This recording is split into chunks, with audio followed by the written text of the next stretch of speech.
E iso xuntamos a que é un fútbol sala moi distinto. Eu levo, creo que ahora, son 17 temporadas en primeira división. Que pasa? Que o fútbol sala vai evolucionando, cando empezábamos xa se levaba o análisis de vídeo, o análisis do rival, pero non era a este punto. Nos ora durante a semana, eu, por exemplo, que son ala pivot, eu de lunes a venres eu teño vídeos toda a semana de como son os cierres cos que me vou enfrentar.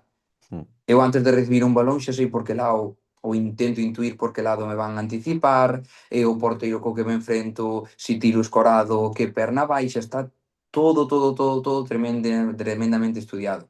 Igual que fan os rivales comigo, cando eu encaro desde unha banda ou desde o centro, pois o porteiro xa me tapa un lado ou outro da portería, Mm. vai por estadísticas. Hai todo un Mm. análisis brutal. Que pasa? Que entonces perdemos visibilidade.